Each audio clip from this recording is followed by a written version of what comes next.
Senhores e senhoras, uma boa tarde. Permitam-me, então, transmitir a honra e a alegria de eu estar aqui nessa tarde. Estou encontrando pessoas aqui às quais eu tenho um grande respeito, consideração e amizade. E quando eu encontro determinadas pessoas, eu costumo dizer o seguinte: há uma mensagem transmitida por Ramatiz em que foi-lhe perguntado o seguinte: qual é a alegria que sentimos quando passamos para o verdadeiro plano da vida? A Ramatiz respondeu: não há como lhes transmitir essas informações, porque em linguagem terrena, sejam em línguas vivas ou mortas, não existem vocábulos que possam expressar a alegria que sentirão de acordo com o que falam, de acordo com o que pensam e de acordo com o que fazem. Mas há determinados momentos nas nossas vidas em que a ponta do véu de Ísis nos é levantada e nós sentimos alguns sopros, alguns lampejos dessa felicidade que nos aguarda. Eu acho que eu estou num desses momentos, porque eu estou me sentindo imensamente feliz. Outra coisa que eu diria e adiantaria é que ao longo desta apresentação, os senhores perceberão que eu vou gaguejar, eu vou falsear, eu vou me emocionar, porque não aprenderão nada comigo. Nós vamos aprender juntos o que essa caixa de ressonância receberá e transmitirá. E como eu sou a caixa de ressonância, eu primeiro ouvirei o que será transmitido aos que aqui estão em todos os planos de existência. E, às vezes, eu não consigo conter as emoções. Então, de maneira que eu estou imensamente grato e honrado, e espero que tudo que nós receberemos hoje seja do agrado e do enriquecimento da nossa bagagem espiritual, que em se enriquecerá ao longo da nossa existência, que todos nós sabemos, e por isso aqui estamos, é infinita. Eu sempre fui atraído pela doutrina espiritualista pelo seu conteúdo científico. E nesse conteúdo científico não existem barreiras nas nossas compreensões doutrinárias. Observem já que essa imagem nos traz profundas elucubrações, grandes ensinamentos. Eu faço parte de um grupo espírita, cristão, kardecista, comandado por uma entidade católica, Frei Luís, que tem ao seu lado Frei Leonardo e o Padre Isabel, donde deduz-se facilmente que somos nós que nos dividimos em católicos, protestantes, hinduístas, judeus, ateus, maometanos e etc. Em realidade, isso já é absolutamente compreendido por nós. Para Deus não existem essas divisões. Nós somos um único rebanho comandado por um único pastor, que é Jesus, o Cristo, considerado o governador espiritual do nosso planeta. É um Cristo planetário. O que seria um Cristo planetário? Dentro das informações mediúnicas sérias e confiáveis que recebemos, o Cristo planetário é um espírito criado como nós, que atingiu um desenvolvimento tamanho, uma evolução tão grande, que lhe foi dada a incumbência do governo de um planeta inteiro, desde que esse planeta era tão somente uma poeira cósmica. Em 2001, a NASA mandou um artefato chamado WMAP, que tinha por incumbência detectar a unidade do universo e a unidade do nosso sistema solar. E ele alcançou a sua missão. A unidade precisa do universo é de 13 bilhões e 700 milhões de anos.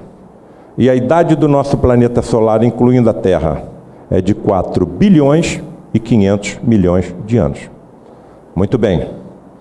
Há 4 bilhões e 500 milhões de anos, Jesus já era Jesus.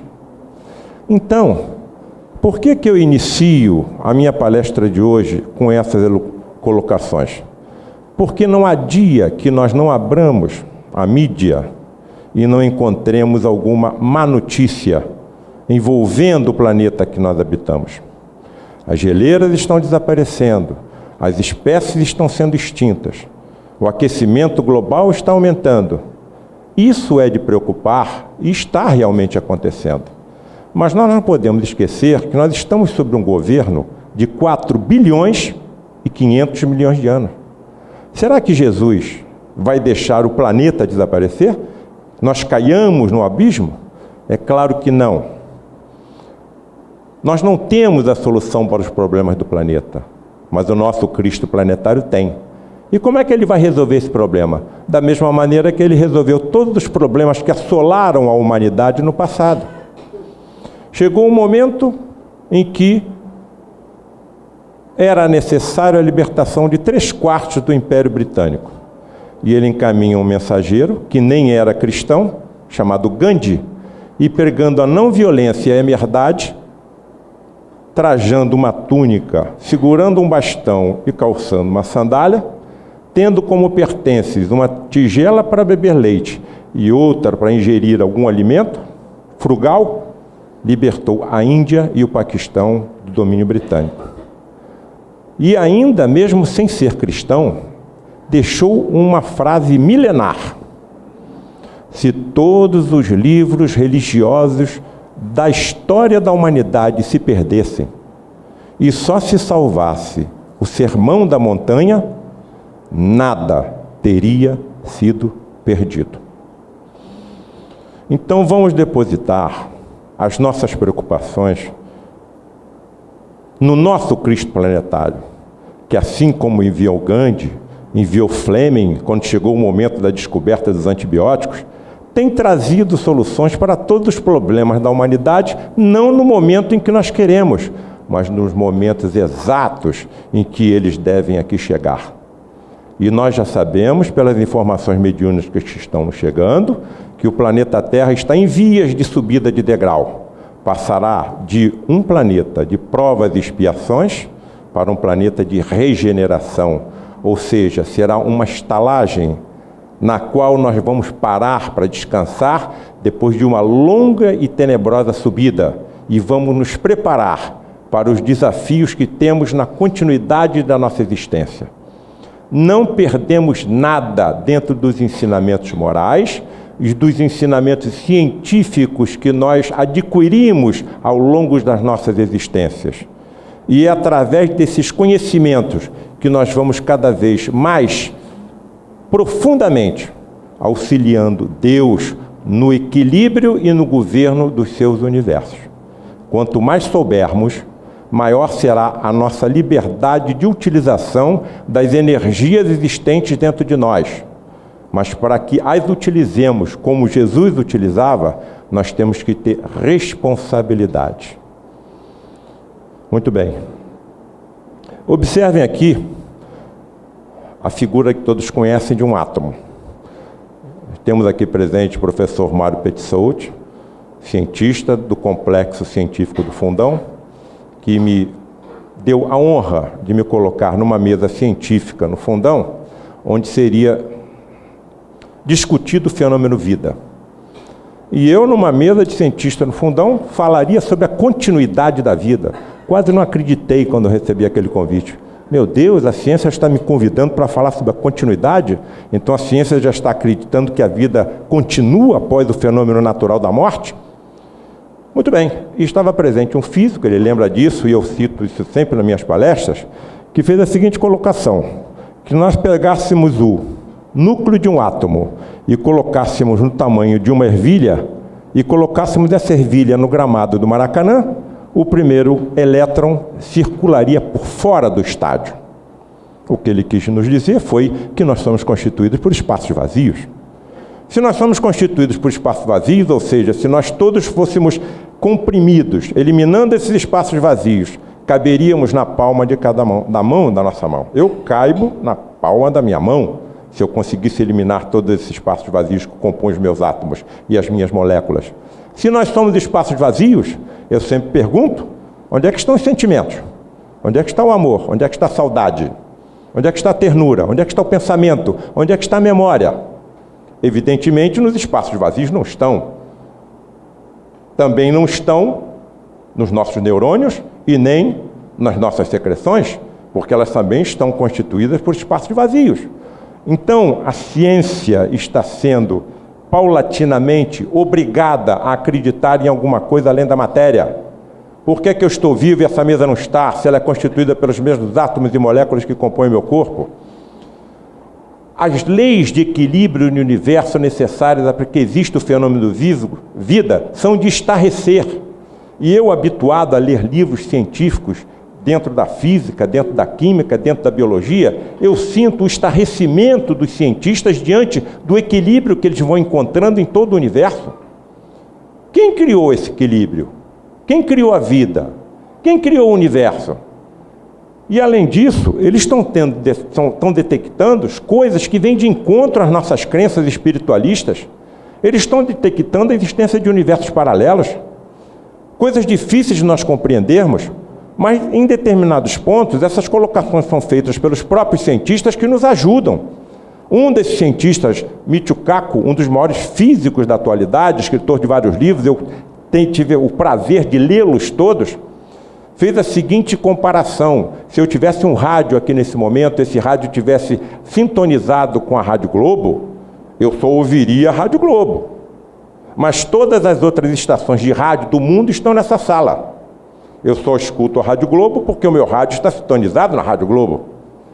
Nós somos os rádios. Os universos que eles dizem existirem paralelos são as estações. Nós estamos sintonizados com esse universo. Mas todos os outros universos existentes estão por aqui, se interpenetrando, influenciando uns sobre os outros. Será que o que a ciência está chamando de universo paralelo não é o que nós chamamos de plano espiritual? E outras religiões também? Chegam à audácia de afirmar que a única diferença entre os outros universos que a ciência afirma existirem e o nosso é que nós estamos aqui e não lá. Então, isso tudo vem de encontro a uma coisa que nós sabemos. Haverá uma necessidade de união das religiões com a ciência. Todas as religiões têm a sua função, o seu valor e devem ser respeitadas. Porque à medida que nós fomos evoluindo moralmente, intelectualmente, nós vamos necessitando de religiões que acompanhem a nossa evolução, que acompanhem o nosso desenvolvimento. Então, o meu filho, os meus filhos e o meu neto dentro de pouco, terá nesse tabloide aqui à minha frente toda a ciência da história da humanidade, toda a arte da história da humanidade, toda a filosofia, toda a história da humanidade em si. E ele vai me fazer perguntas. E eu tenho que ter essas respostas. Foi exatamente o que não aconteceu com um homem chamado Steve Jobs, o gênio da informática, criado por uma outra família, não a sua, habituado até a adolescência a frequentar a igreja anglicana, quando explodiu a tragédia de Biafra. E a revista Times publicou na sua capa mães magérrimas tentando alimentar com o seu leite que não existia crianças magérrimas, ou seja, milhares morrendo de fome. E Steve Jobs botou aquela imagem embaixo do braço e foi para o seu culto dominical. Terminado o culto, ele se aproximou do bispo e indagou: senhor bispo, Deus sabe que isso aqui está acontecendo? O bispo tomou aquele impacto, aquela surpresa e respondeu: sim. E o que ele vai fazer? Não sabemos, temos só que depositar a confiança nele. Nunca mais Steve Jobs entrou dentro de uma igreja. E se isso acontecer com nossos filhos? O que nós vamos responder? Eu como médico, papai, existia um homem que impunha as mãos e curava com a presença somente. Aqui está escrito, papai, a professora comentou que uma hemorroísa, quer dizer, uma senhora que perdia sangue pelo reto, encostou na túnica dele e ficou curada. O senhor como médico acredita nisso? Acredito. Mas como é que o senhor explica uma coisa dessa? Bem, meu filho, eu sou médico, tem explicações. E eu como médico quero saber como é que ele fazia aquilo. Uma coisa também lhe digo, não existem milagres. Então a ciência, mais cedo ou mais tarde, alcançará esses ensinamentos, porque ele mesmo disse que não existem segredos que não sejam para ser revelados. Ele mesmo disse que todos nós somos deuses. Ninguém pode curar um leproso sem conhecer a existência de um micro-organismo, chamá-lo bacilo de Hansen, daí o nome é hanseníase. Ninguém pode curar um cego de nascença se não conhecer a fisiologia e a anatomia do globo ocular. Ninguém pode fazer um paralítico andar se não conhecer a estrutura muscular óssea e nervosa do corpo humano. E há 2000 anos ninguém sabia isso. Se há 2000 anos ninguém conhecia isso, onde é que ele aprendeu? Só pode ter aprendido em civilizações que nem mais existem, em planetas que nem mais existem, ou em outros universos. Mas ele não fazia milagres. Ele utilizava as leis físicas e químicas que nós ainda não conhecemos, através da sua energia mental, da sua evolução espiritual. Então, o que ele está nos dizendo? Vós todos seus deuses, Deus está dentro de vós. Qual é a interpretação lógica que eu tenho que dar a isso, dentro do nosso estágio intelectual em que nos encontramos? É que a semente divina está dentro de mim, ou seja, todas as potencialidades estão dentro de mim. Então eu estou caminhando na direção do aperfeiçoamento, dentro da reta das artes, dentro da reta das ciências exatas, dentro da reta das ciências da vida, dentro da reta das ciências filosóficas. Evidentemente eu vou me ater àquela que mais me agradarem, mas à medida que isso for sendo desperto em mim, eu posso fazer um dia o que Jesus fazia como médico. Evidentemente, eu tenho milênios à minha frente, mas já não estou mais me preocupando com isso, porque sou um ser eterno. Aqui os senhores estão vendo representados alguns dos maiores cientistas da história da humanidade. Aqui, por exemplo, está Camille Flammarion, o maior astrônomo da França, até hoje cultuado. Aqui nós temos Albert Russell, elaborador da teoria da evolução junto com Charles Darwin. Aqui temos o ator Conan Doyle, autor do Sherlock Holmes, um escritor respeitado no mundo inteiro. E aqui temos um brasileiro, Herculano Pires, e trago sempre nesse conjunto de grandes cientistas, Luiz da Rocha Lima, que foi quem me transmitiu grande parte do que está contido no livro A Face Oculta da Medicina. Muito bem, desse grupo de grandes cientistas, eu separo 3. Aqui está Alex Carrel, Prêmio Nobel de Medicina. O que esse homem fez para ganhar um Prêmio Nobel de Medicina? Simplesmente descobriu as substâncias anticoagulantes. Então, se é possível hoje nós realizarmos transfusões sanguíneas, é graças ao trabalho desse homem, Prêmio Nobel de Medicina. Aqui eu tenho Charles Richer, Prêmio Nobel de Medicina, porque tão simplesmente descobriu, através dos seus profundos e exaustivos estudos, a resposta anafilática humana. Tenho aqui um dos maiores cientistas da humanidade, William Crookes, Prêmio Nobel de Física, descobridor dos raios catódicos, do elemento tálio, do estádio plasmático da matéria e uma série de outras descobertas científicas que o levaram a receber o Prêmio Nobel. O que é que esses cientistas apresentam como denominador comum?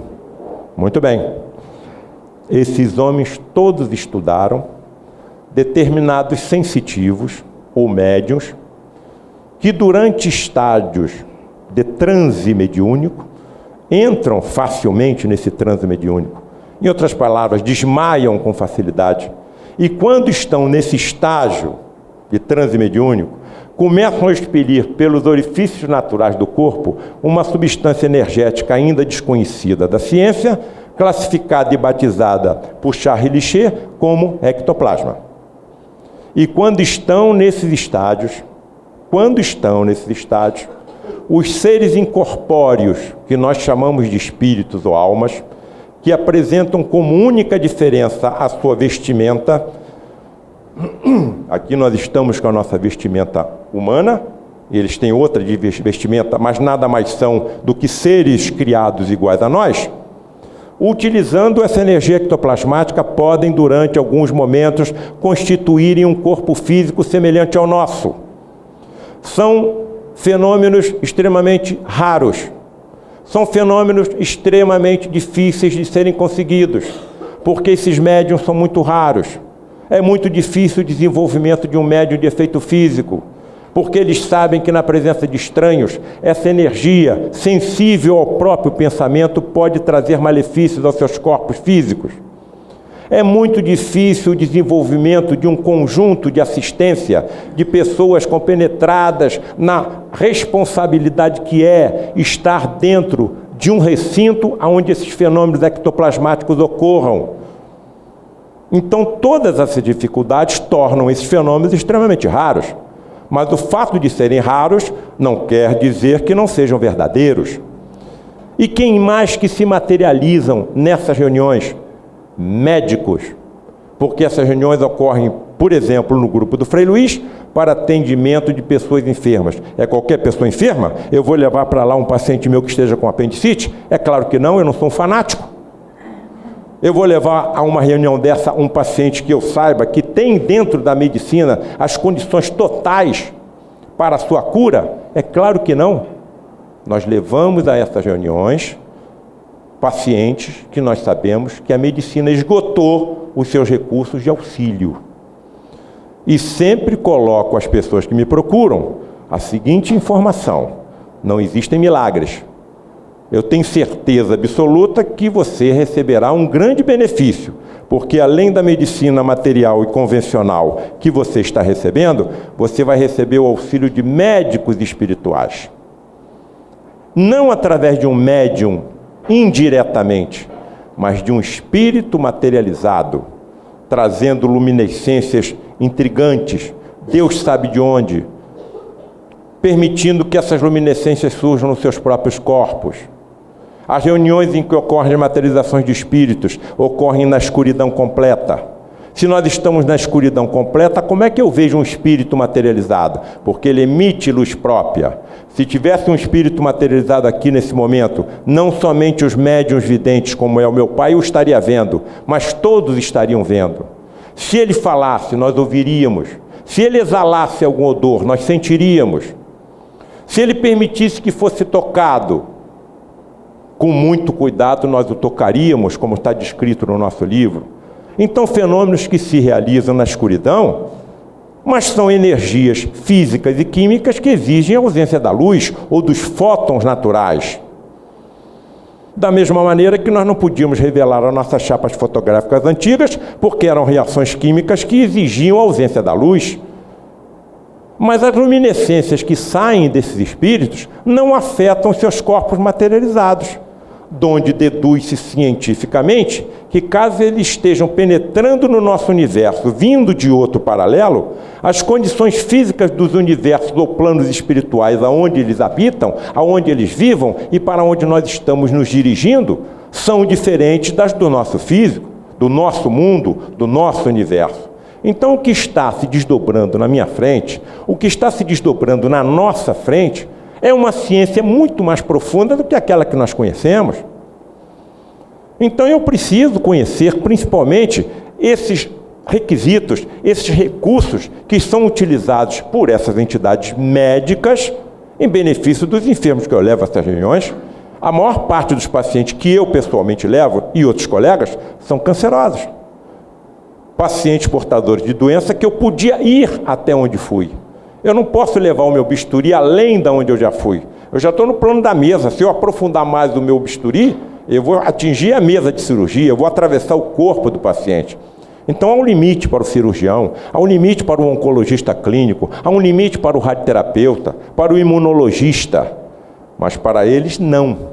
E qual é o nosso limite? O nosso limite, evidentemente, é a bagagem kármica que cada paciente traz em si. Ao longo da nossa explicação, nós vamos nos aprofundar um pouquinho nesse aspecto. Essa fotografia anterior foi concedida por Dr. Luiz da Rocha Lima, aí na década de 60 do século XX. Então, aqui com o equipamento fotográfico especial, conseguiu-se o médium em transe, deitado na cabine mediúnica, expelindo a tal energia ectoplasmática que se assemelha, por exemplo, a uma espuma de barba. E aqui temos a fotografia de um médico materializado, Frederic von Stein, um cirurgião do exército alemão, nazista, que se aproximou do nosso grupo décadas atrás, porque entre as crianças abrigadas no educandário Lar de Frei Luís, haviam ex-judeus. Então vejam que a perseguição continua, o ódio continua, o desejo de aperfeiçoamento da raça continua, mas foi conquistado pelo amor de Frei Luís. Após a sua manifestação inicial e a sua doutrinação, Frederico ficou 10 anos sem se manifestar. Quando ele se manifestou, era outro o espírito. E até hoje vem trazendo grandes benefícios a todos os pacientes que nos procuram. Nunca vi, nesses 35 anos que eu acompanho essa entidade, ele dizer não. Todos os nossos pedidos ele atende. Mas mesmo os médicos espirituais sabem que não podem ir além de determinados limites no tratamento dos enfermos. E aqui é o próprio Frederic, mas não materializado. Ele está incorporado ou encarnado no seu médium. A encarnação é um estágio de relacionamento do espírito com o médium mais profundo do que a incorporação. Na incorporação, o médium mais ou menos mantém a sua consciência do que acontece, enquanto que na encarnação, o médium não tem conhecimento de nada que acontece com o seu corpo e nem se lembra depois que a entidade o deixa. E vocês vejam aqui a utilização apenas das mãos de uma cirurgia sendo realizada no corpo do nosso presidente na época, Luiz da Rocha Lima. É isso que eu presencio. E não presencio sozinho. Eu presencio ao lado de outros colegas médicos. Então eu não posso estar sofrendo alucinações há 35 anos. Há um limite para que você duvide de um fato. E em determinadas regiões, algumas dessas peças nos é permitido que nós encaminhemos a laboratórios de anatomia patológica em que são cuidadosamente examinadas por colegas médicos patologistas. Nunca vi nesses 35 anos a utilização de qualquer instrumento metálico. Não existem bisturis, não existem tesouras, não existem agulhas, não existem pinças. O que eu vejo é a ação do médico incorporado ou encarnado no seu médium, atuando sobre a superfície e até a profundidade dos corpos enfermos que nós levamos nessas reuniões. Eu trago também essa imagem de uma das maiores médiuns da história, Ellen Duncan, inglesa. E, através da sua ectoplasmia, o espírito de Albert Stewart se materializava e se deixou ser fotografado. Tanto está materializado que impressionou até uma chapa fotográfica. Por que eu trago essa imagem? Porque é exatamente assim que as entidades que se materializam no nosso grupo se nos apresentam. Observem que eles vêm cobertos por mantos brancos, confeccionados também com ectoplasma. Eu, pessoalmente, acredito que as antigas histórias de fantasmas cobertos por lençóis têm origem nessas imagens de espíritos materializados, cobertos por mantos de ectoplasma também materializados. Muito bem. E aí chegou um ponto que eu me vi tão esmagado pelas evidências, pelas comprovações, que achei que era, de certa obrigação, trazer isso a um conhecimento público, principalmente a classe médica. E elaborei esse livro, A Face Oculta da Medicina, que, com que intenção? Estou sendo absolutamente sincero e claro. As nossas reuniões comparecem 3, 4 mil pessoas no Frei Luís. E muitas indagam. O que acontece? O que não acontece? Que fenômenos são esses? Nós ouvimos falar. Muito bem. Então eu resolvi elaborar um livro de esclarecimento a tantas pessoas que nos indagam. Só que aconteceu uma coisa inesperada. O livro explodiu. Está vendendo aproximadamente 1.000 exemplares por mês.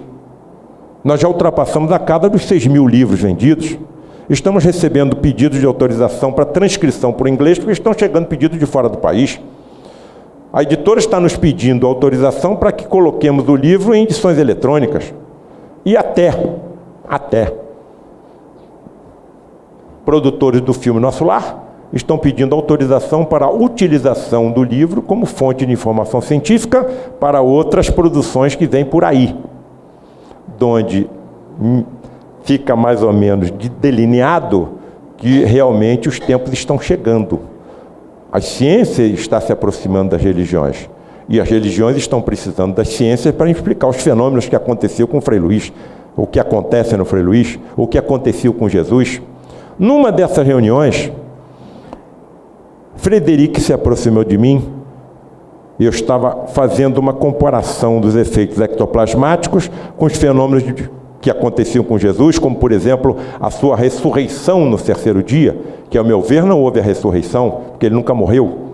O que aconteceu foi uma materialização, porque todos os seus médiuns eram poderosos médiuns, todos os seus discípulos eram poderosos médiuns, inclusive de efeitos físicos.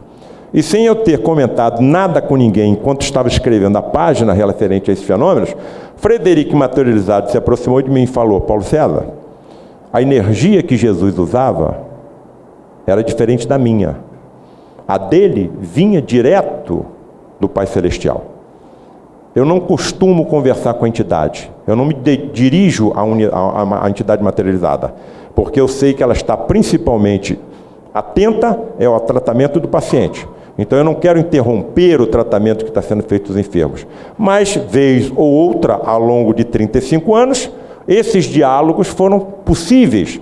E foram esses diálogos que permitiram que eu escrevesse esse livro. Frederic, então a energia que ele usava era diferente da sua? Então existem outras formas de ectoplasma? Sim. Então vejam que simplesmente aumentou o horizonte da nossa ignorância, ou da minha ignorância. Como é que o ectoplasma sai do médium? Não sei. Como é que as entidades incorporam as moléculas ectoplasmáticas ao seu perispírito? Não sei. Como é que o ectoplasma retorna ao corpo do médium? Não sei. De que é a constituição desse ectoplasma? Já foi possível a utilização de métodos bioquímicos para análise desses fragmentos que se exteriorizam do corpo do médium? Sim, mas poucas conclusões se conseguiram. Encontraram-se traços de albumina, encontraram-se traços de neurônios, encontraram-se traços de glóbulos brancos e nada mais além disso. O que acontece com o corpo do médium enquanto o espírito está materializado? Não sei. Onde é que está o espírito do médium enquanto esses fenômenos acontecem? Evidentemente está desdobrado. Ou ele está em sono profundo, ou existe alguma forma de captação do local onde ele está. E numa dessas ocasiões, o médium, ao despertar após o fenômeno, ele despertou em prantos efusivos. Porque foi mostrado, enquanto a entidade estava materializada e ele em transe mediúnico, de onde que ele e eu e os outros que compõem o nosso grupo fomos retirados. Dos antros de sofrimento inenarráveis em linguagem humana. O grupo de Frei Luís tem duas finalidades precípuas. Primeiro, a recuperação de espíritos oriundos da Inquisição. Então, os senhores não estão olhando aqui por nenhum profeta, por nenhum ser luminoso. Eu sou oriundo da Inquisição. E já me foi informado que se hoje eu utilizo ferro e o aço para aliviar e para curar, é porque no passado eu usei o ferro e o aço para torturar e para matar. E os outros resquícios da função desse grupo é a abertura de determinadas brechas que permitam a compreensão científica de todos os fenômenos ocorridos em todas as religiões, porque a mediunidade acompanha a humanidade desde que a humanidade é humanidade. Então, no judaísmo você vai encontrar os fenômenos mediúnicos, no hinduísmo você vai encontrar os fenômenos mediúnicos, no catolicismo todos os santos foram médiuns poderosos. Então existem aqui e ali, dentro da evolução da humanidade que habita o planeta Terra, oportunidade de compreendermos um pouco cientificamente de como é que aqueles fenômenos ocorriam. Então, o livro se baseia nisso que aqui está. Diálogos entre um médico encarnado e outro desencarnado, materializado pela ectoplasmia. Isso, para mim, é intrigante dentro de um certo ponto de vista. Quantos médicos estão em atuação hoje no planeta? Milhares? Milhões? Quantos médicos atuaram como médicos na história da humanidade? Milhares? Milhões? Por que sou eu que estou tendo contato com esse fenômeno? O que eu tenho de especial? Muito pelo contrário. E por que os outros colegas que fazem parte desse grupo e tiveram esses contatos? Será, já que essa será a medicina do futuro, em que os médicos serão poderosos médiums, utilizarão da sua evidência para o vasculhamento do interior dos corpos humanos, inclusive com visão microscópica, como me foi informado por Frederic? Será que nós estamos sendo preparados para que em encarnações futuras venhamos a desenvolver e utilizar os métodos de tratamento de doentes que eu estou testemunhando ao longo de 35 anos? É possível.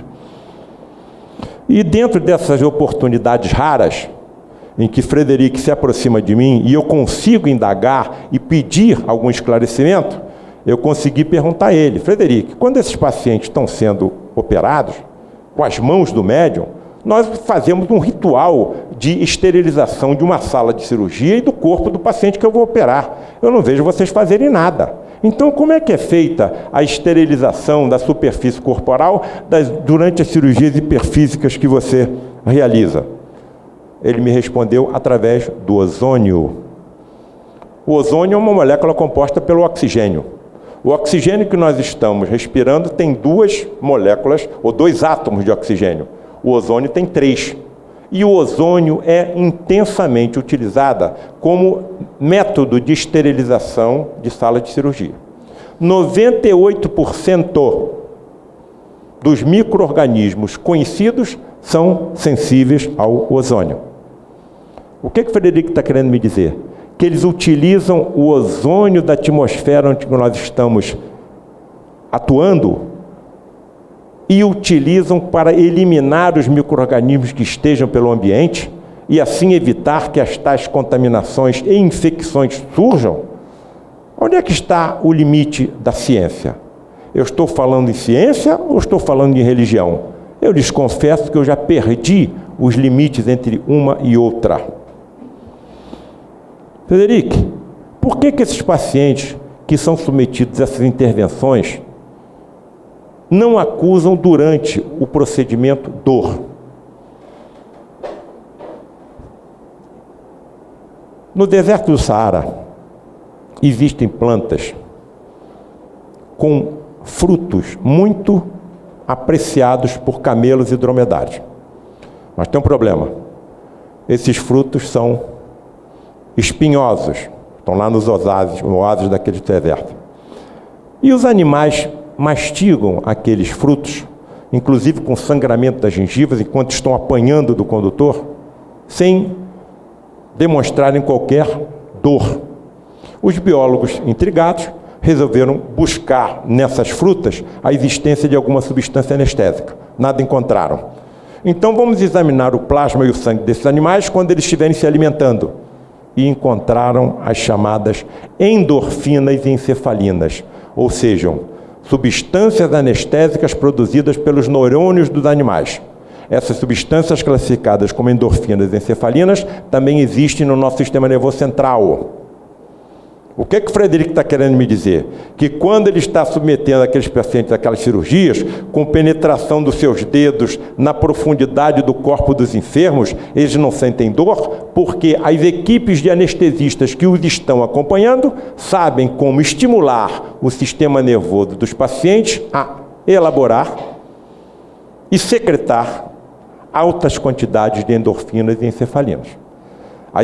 Algumas endorfinas descobertas, sendo produzidas no organismo humano, apresentam até 200 vezes potencialidade maior do que qualquer morfina que você encontre no mercado. Com uma vantagem: não leva a dependência.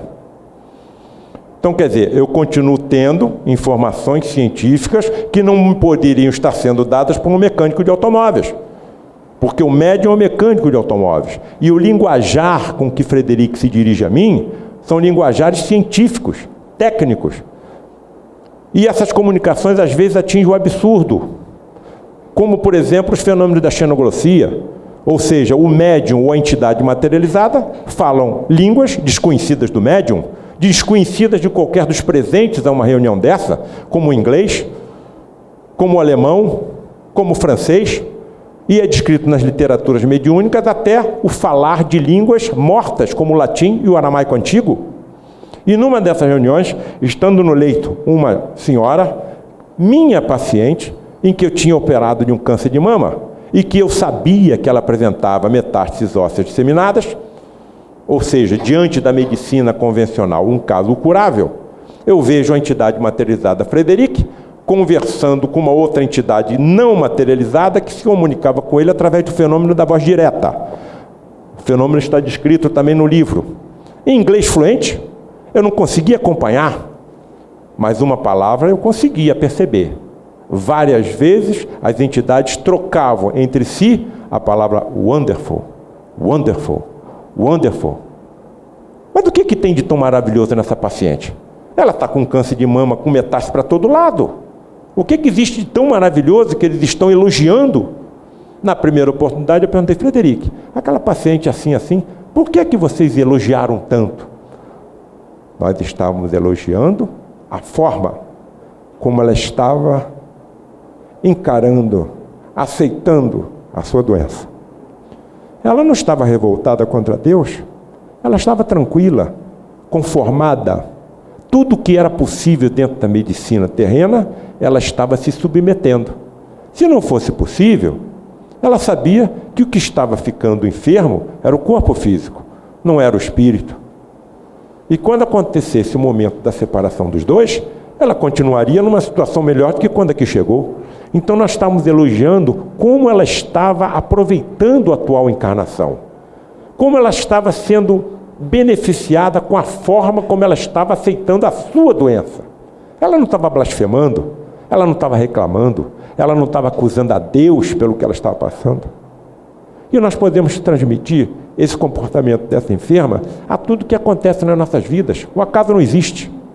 Nós não estamos ao lado de quem estamos pelo acaso. Nós não estamos sofrendo o que estamos sofrendo pelo acaso. Há tudo uma programação que nós temos ou não que aceitar. Isso cabe a nós. Frederic, por que com frequência eu vejo você e outras entidades médicas atuar em regiões do corpo dos doentes distantes da área enferma? O paciente está com problema no coração, o Frederic está atuando no abdômen. O paciente está com tumor cerebral, o Frederic está atuando no tórax. O paciente está com tumor no estômago, o Frederic está atuando na cabeça do paciente. Então esse foi o motivo da minha pergunta. Aqui está a resposta que a entidade materializada me deu. A preocupação do enfermo sobre a região ou órgão que ele sabe estar doente dificulta a nossa atuação. Desviamos então sua atenção para outra área, mas na realidade confeccionamos um túnel de ectoplasma até a zona verdadeiramente doente e ali realizamos o procedimento necessário. Não vou comentar nada. Como é que nós podemos correlacionar a existência de Deus com as doenças da infância? Essa pergunta tem uma razão de ser. Eu dou aula em 2 universidades de medicina, na UERJ e na Escola de Medicina Souza Marques. E encontrei com um ex-aluno meu no corredor do Hospital Pedro Ernesto, onde eu trabalho. Leonardo, tudo bem? Tudo bem, professor. Como vai o senhor? Bem? O que você vai fazer aí, Leonardo? Eu vou operar uma criança. Vou operar uma criança? O que você vai fazer, Leonardo? Eu vou fazer uma traqueostomia, ou seja, eu vou fazer uma abertura na traqueia da criança. Puxa, Leonardo, estudou com meu filho. Você vai fazer uma abertura? Por quê? Que idade essa criança tem? Tem 6 meses. 6 meses? Você vai abrir a traqueia de uma criança com 6 meses? Por quê?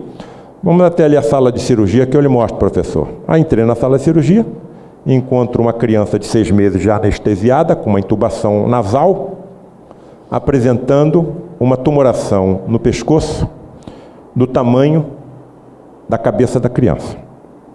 O quadro que eu vi foi esse aí. Muito bem.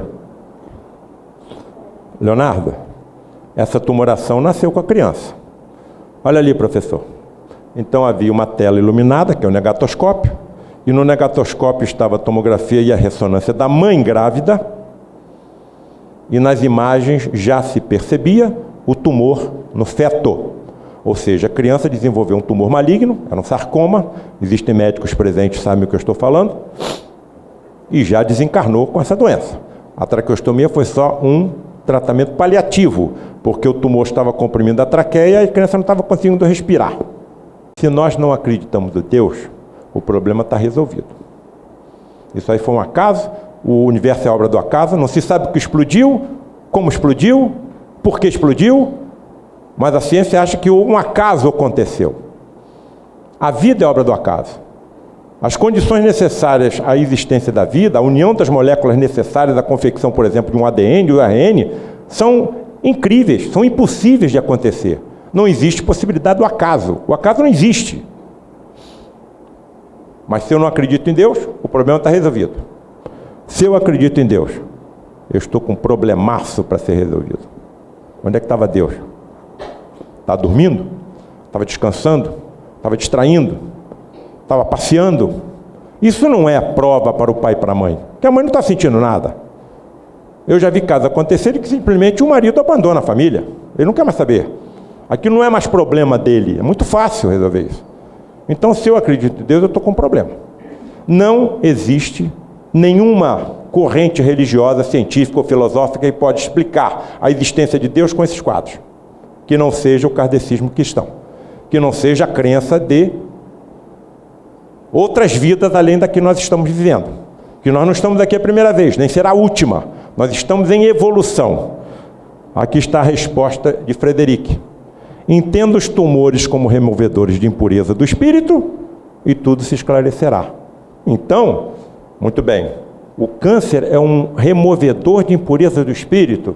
Sim, o corpo ele é temporário, o espírito é eterno.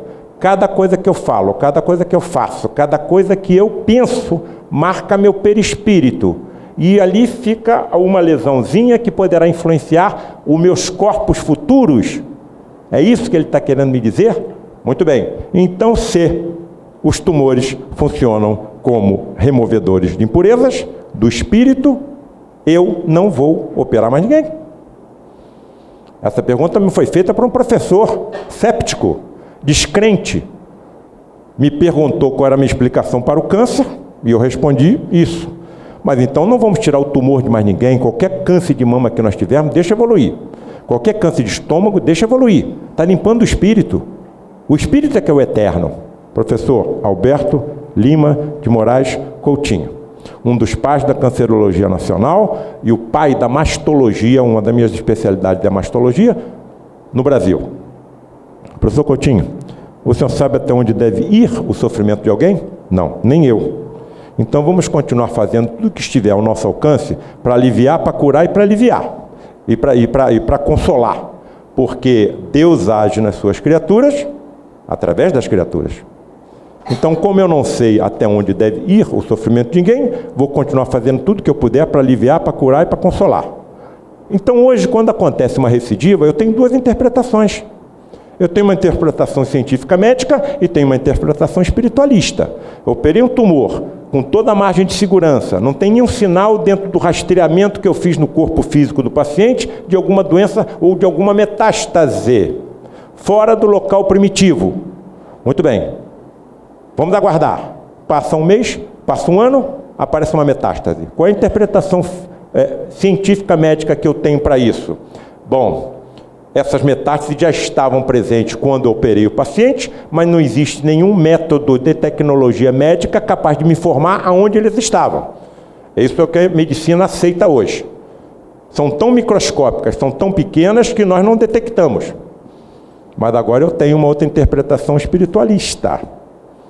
Os resíduos funestos colocados pelos nossos comportamentos em vidas passadas, depois que eu removi o tumor primário, continuam procurando as válvulas de escape, as portas de saída. As portas de saída podem ter sido uma dessas metástases. O futuro vai nos dizer.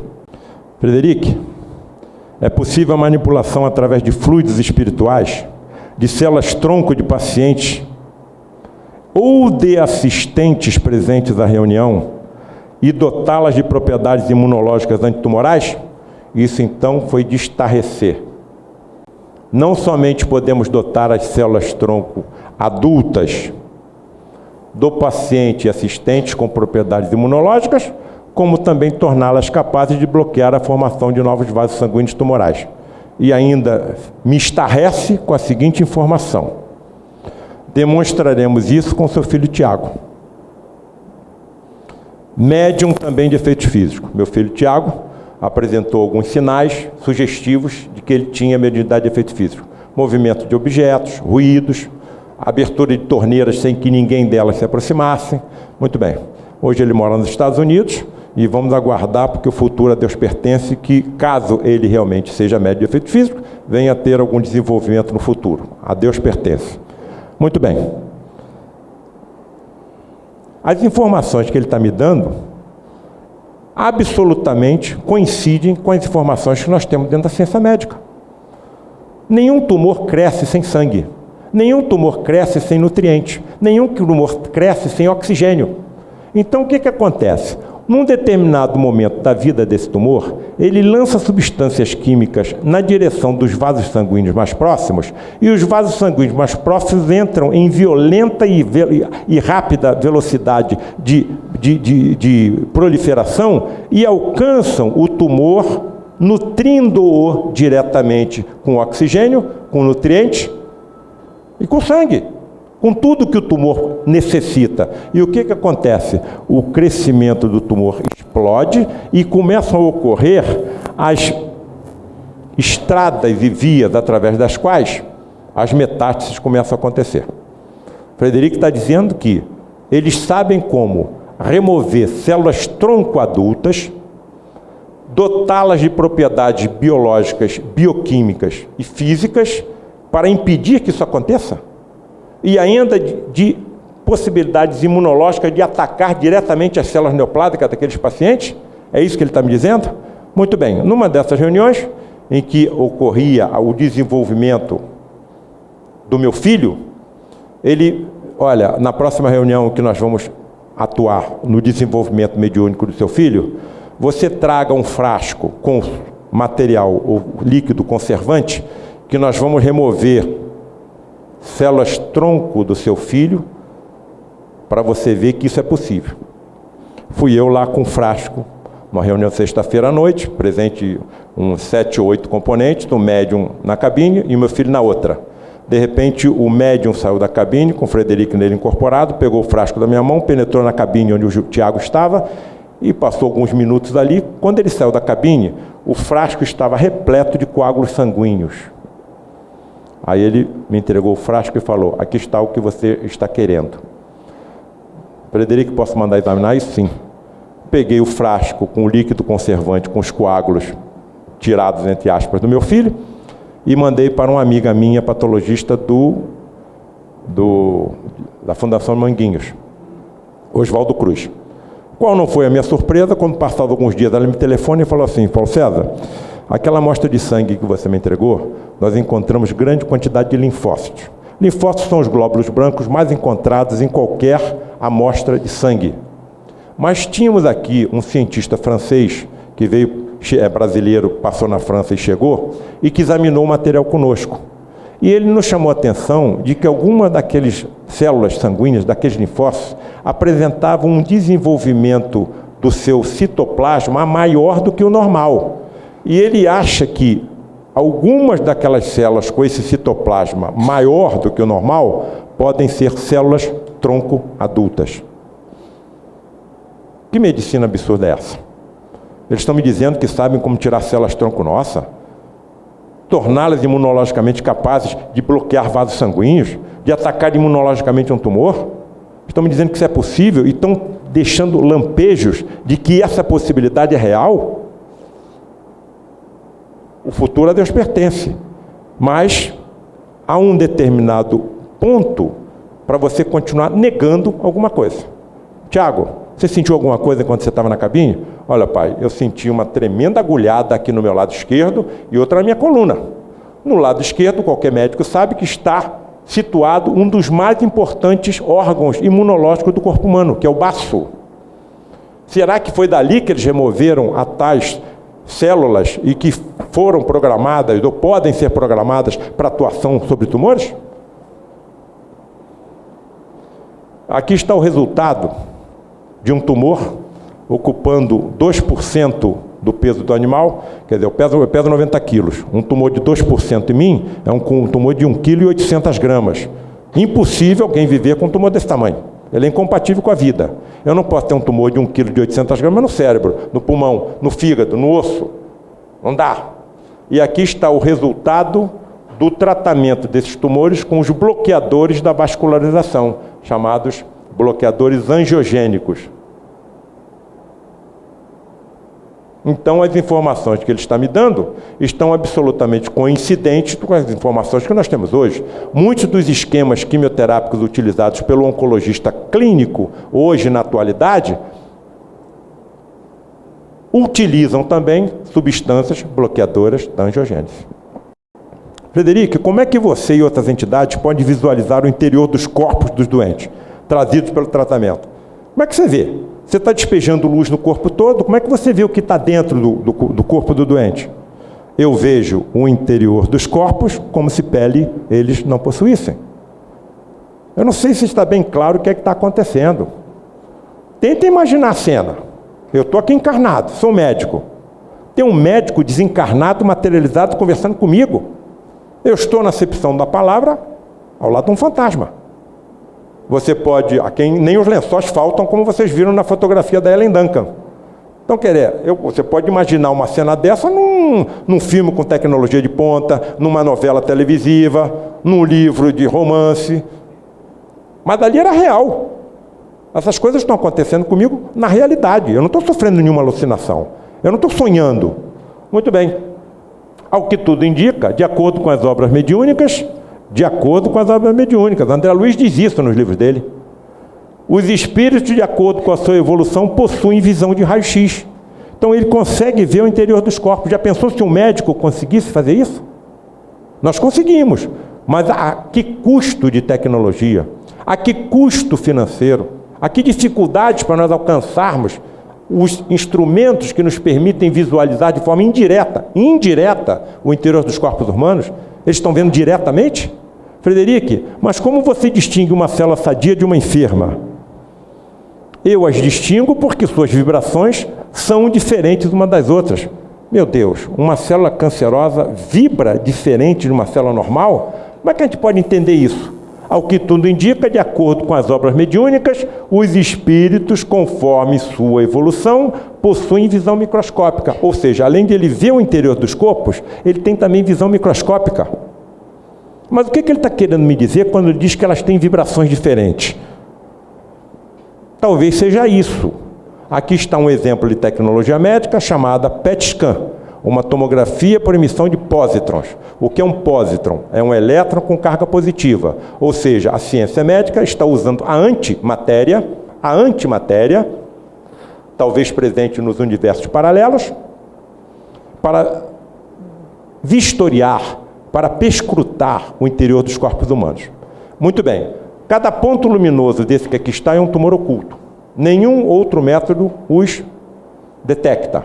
O PET scan detecta. Por quê? Porque são pósitrons acoplados à glicose. Glicose é açúcar. Açúcar é combustível.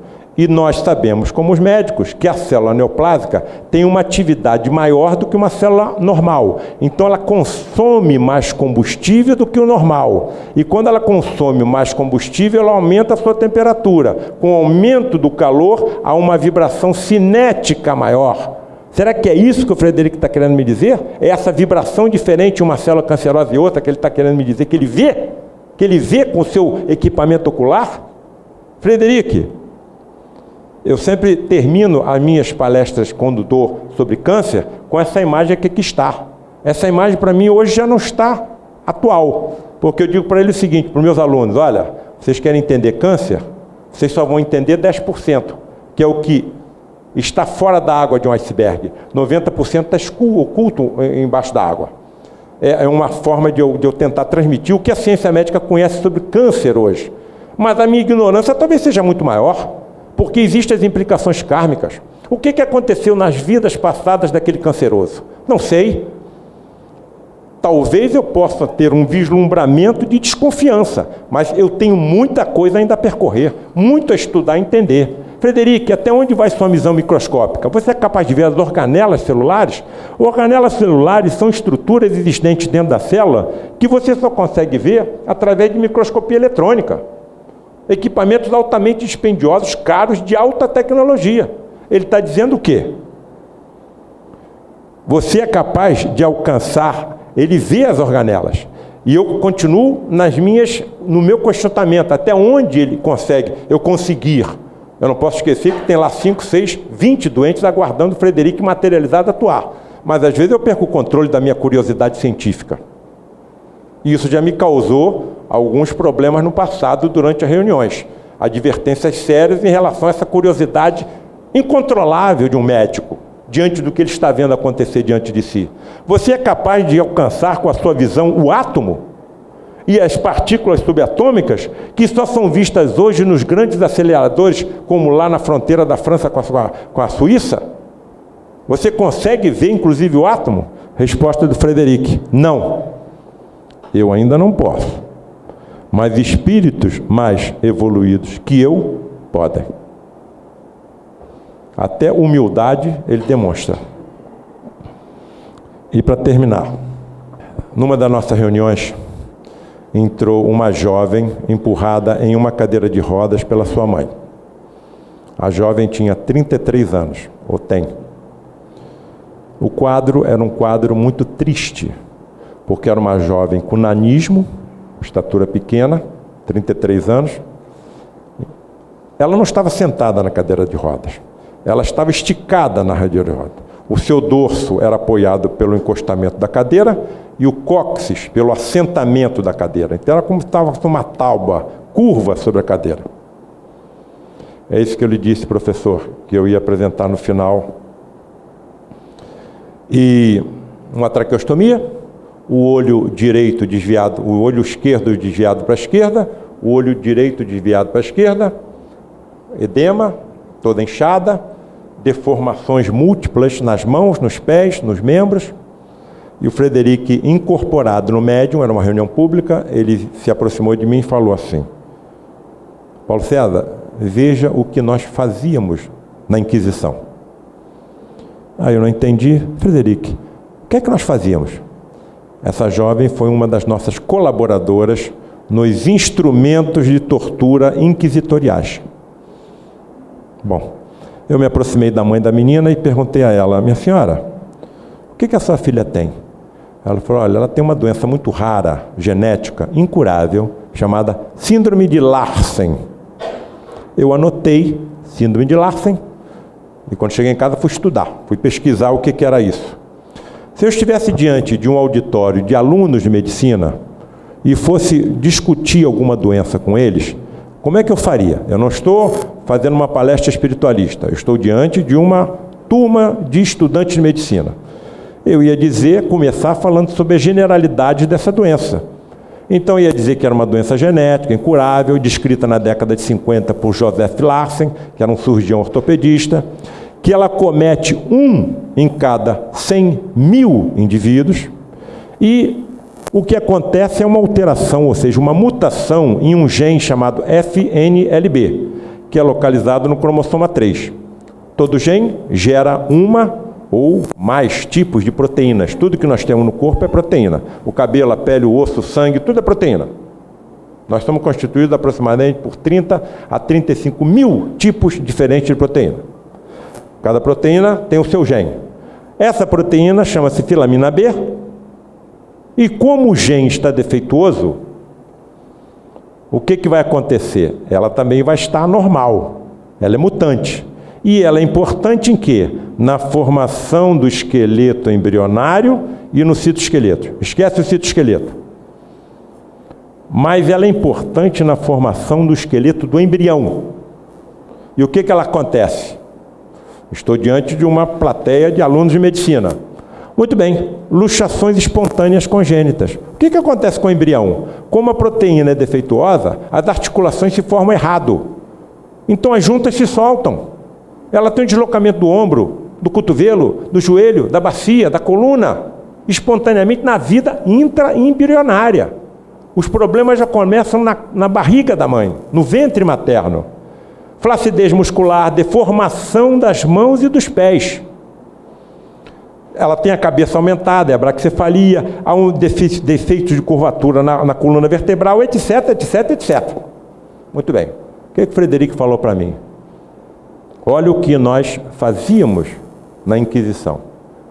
Quando você vai estudar, como eu fiz, eu aqui, se eu estou diante de aluno de medicina, eu pararia por aqui. Agora vamos ver o que pode ser feito em termos de tratamento. Cura não tem, podemos tratar. Podemos tratar os sintomas, podemos aliviar o sofrimento.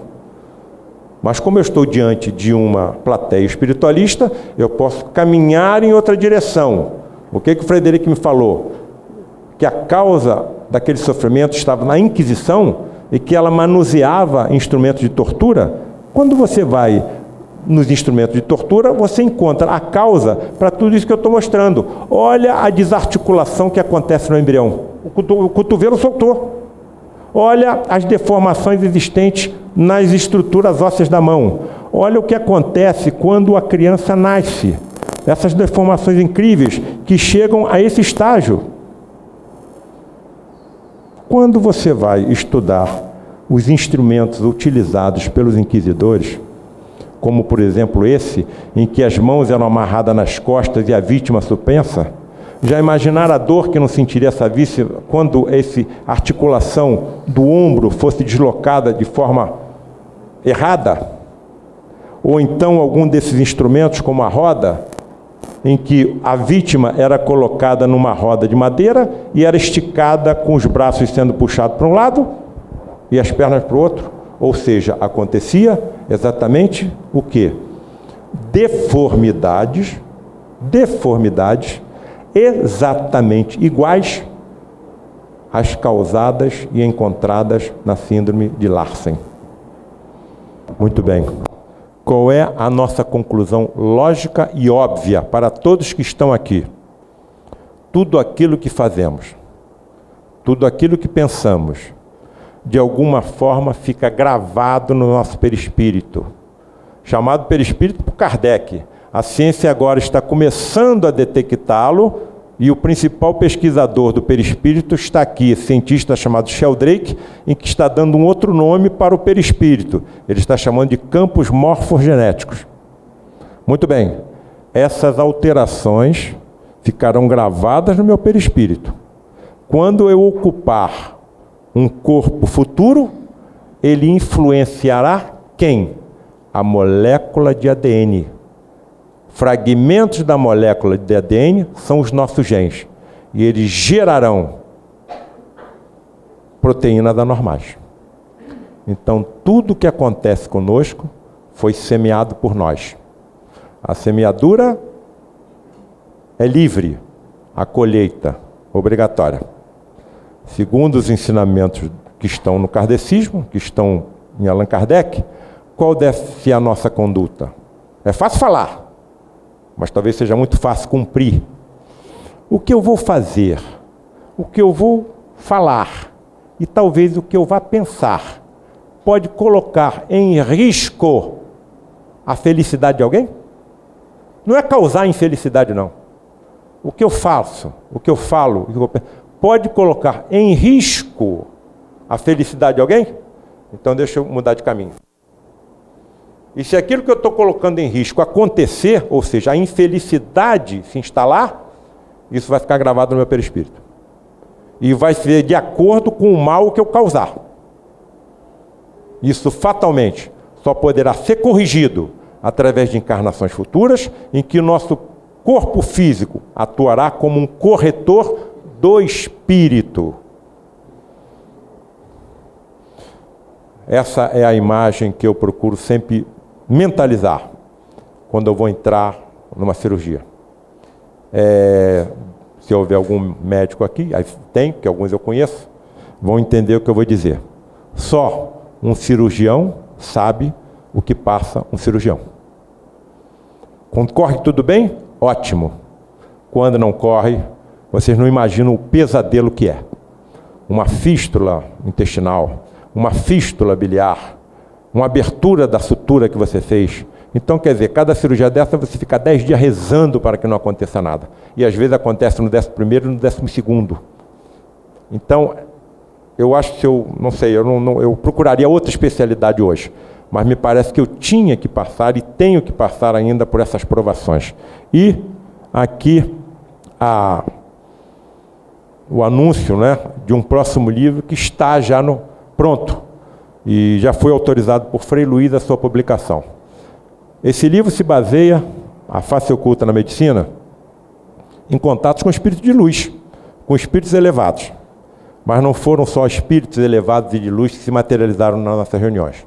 No final da década de 70 e no início da 80, conseguiu-se 7 fotografias de espíritos decaídos. Que espíritos decaídos são esses? Aqueles que são descritos nos livros de André Luiz, em Libertação, em Missionários da Luz, e Obreiros da Vida Interna, da Vida Eterna, o Nosso Lar, etc, etc. Você já imagina a contundência que será uma obra dessa com fotografias. Então eu peço a todos que orem por mim, porque provavelmente vão querer me internar em algum hospício. Aqui a imagem que nós deixamos para todos, lembrando que nós não estamos desgovernados, estamos governados por um Cristo planetário, e os limites não serão ultrapassados. E aqueles que persistirem no comportamento equivocado, provavelmente não ficarão por aqui quando nós subirmos de degrau na nossa escada planetária. Muito obrigado pela atenção e pela gentileza de todos nessa tarde.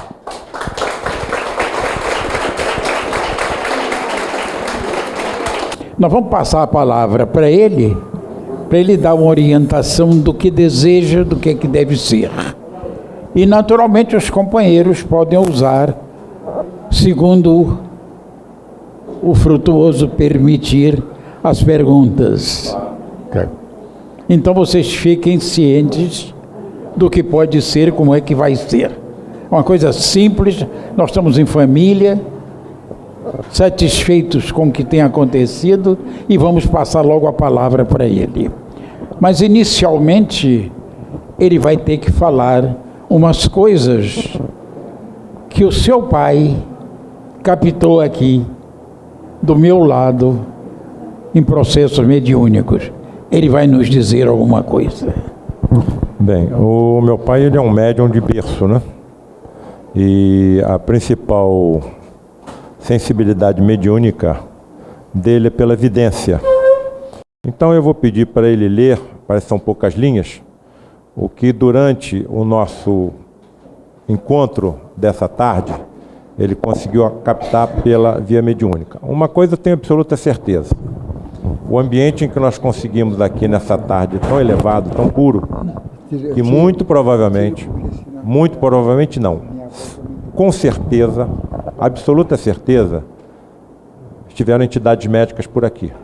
E deve ter tratado de nós, provavelmente, de coisas que nem desconfiamos que tenhamos. E isso não restringiu a nós.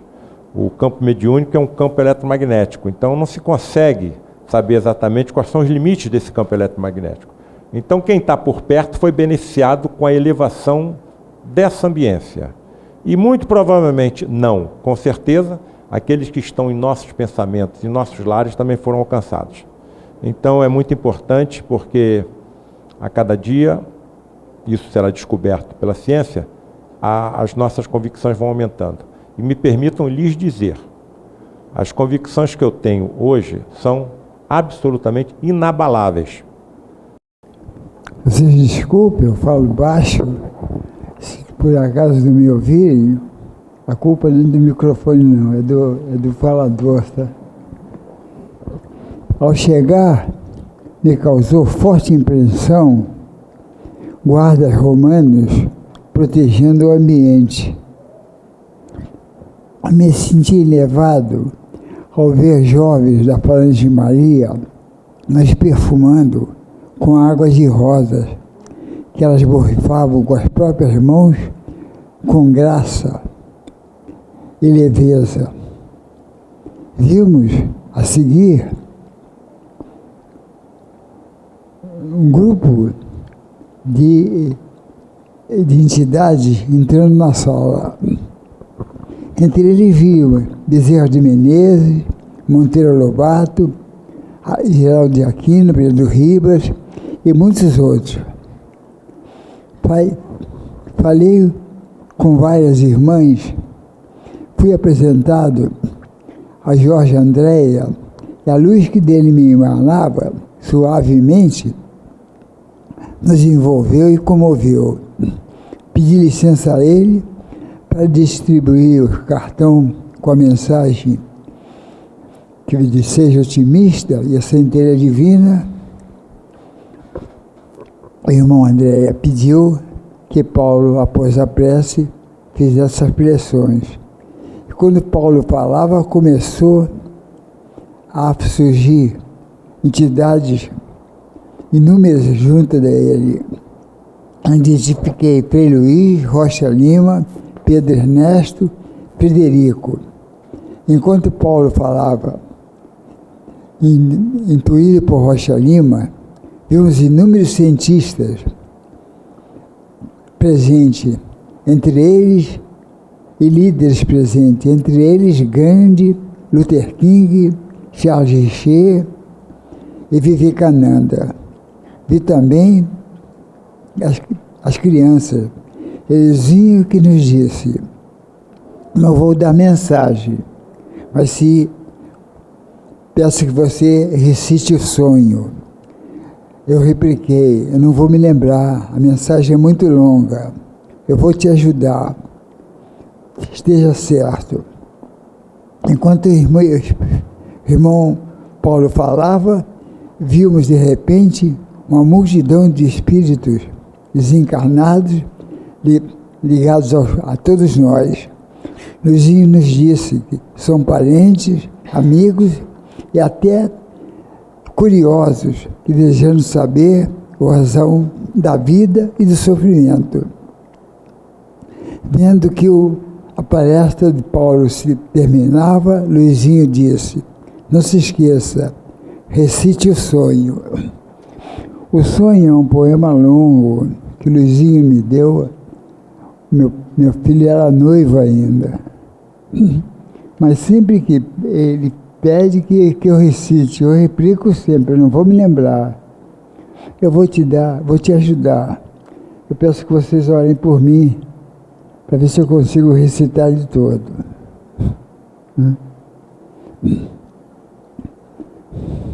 Dormindo, um menino sonhou que de um reino encantado era o rei. No sonho, seus ministros chamou para executar uma lei. Dizia o referido decreto que estava convocada a nação para dizer pelo voto secreto se era feliz ou não. O rei queria a verdade. E no dia que estava marcado, o infeliz votaria no verde e o feliz teria o voto encarnado. Realizado o pleito, que não teve uma extensão, o monarca satisfeito aguardava a apuração. Os votos foram contados pelo ministro mais velho e depois de apurados, só encontrou-se o voto vermelho. O monarca estarrecido convidou por edital o autor do voto vencido a visitá-lo na capital. O rei queria a verdade, e no dia que estava marcado, o infeliz votaria no verde, e o feliz teria o voto encarnado. Volto a repetir. Convidados, a corte toda enfeitou-se, vestiu a melhor roupagem. A cidade engalanou-se, aguardando o personagem. E ele chegou muito humilde, vestia surrado roupão, irradiava pureza e virtude, seus pés descalços pisavam o chão. O monarca estarrecido indagou do convidado: como pode ter sentido idoso sendo tão infortunado? E ele respondeu com humildade, intenso brilho nos olhos seus. Não mereço tanta bondade, mas sou feliz, graças a Deus.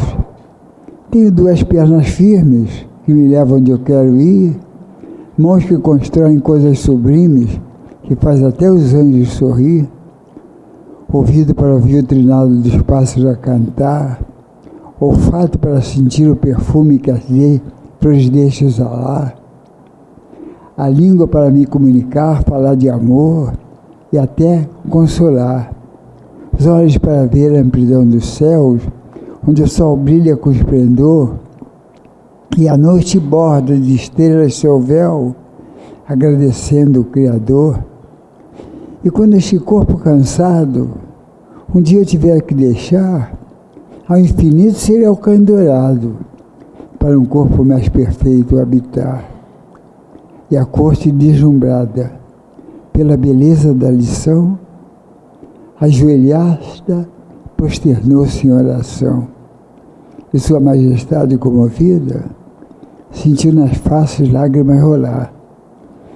E as vistas umedecidas, fez o menino e rei despertar. Luizinho, graças a Deus. O Luizinho é o nome de uma criança que desencarnou no nosso grupo com câncer, quase que 9 anos de idade. E em encarnação passada ele foi um poeta nordestino chamado Carlos Paulírio. E há muito tempo ele se utiliza da mediunidade do meu pai e manda sempre as mensagens em poesias. E aí foi um exemplo de uma dessas poesias. Tem algumas perguntas aqui que para me responder, eu tinha que ser um espírito mais evoluído do que eu sou. Eu deveria estar em planetas mais evoluídos também, mas vamos tentar. As cirurgias espirituais são bem-sucedidas? Quando o paciente alcança méritos para tal, olha, quando alguém me procura, eu detectando que tem alguma coisa muito grave e que pode ser ajudada no nosso grupo, é claro que eu ajudo ela a chegar até onde ela quer. O que eu não prometo e nunca prometi é cura do corpo físico, porque milagres não existem. O que eu tenho absoluta certeza é que o paciente vai ser ajudado, ele vai receber benefícios. O que eu não posso prever é até onde vai esse benefício. O atendimento por essas luzes astrais intrigantes, ele ocorre principalmente no perispírito do espírito encarnado. E esses benefícios que o perispírito recebe, esses benefícios energéticos, podem de alguma forma ou não alcançar o corpo físico. Se o corpo físico ainda está sendo utilizado como removedor daquelas impurezas do espírito, é claro que ele vai continuar com algum sofrimento físico ainda. Então não existe o milagre de entrar numa reunião de materialização e sair, como acontecia com Jesus, completamente curado. Isso não acontece.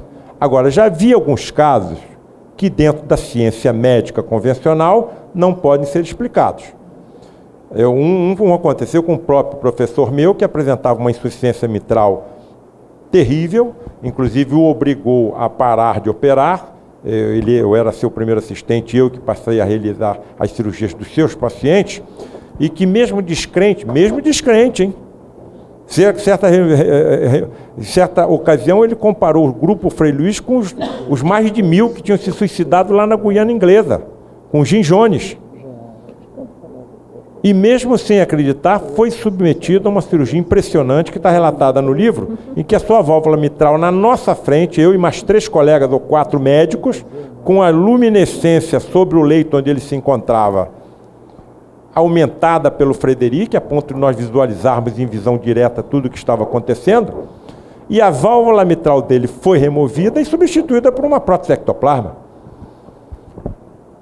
Essa válvula removida foi encaminhada para o serviço de anatomia patológica e os 2 patologistas, de forma independente, que examinaram o material, concluíram que se tratava de tecido cardíaco.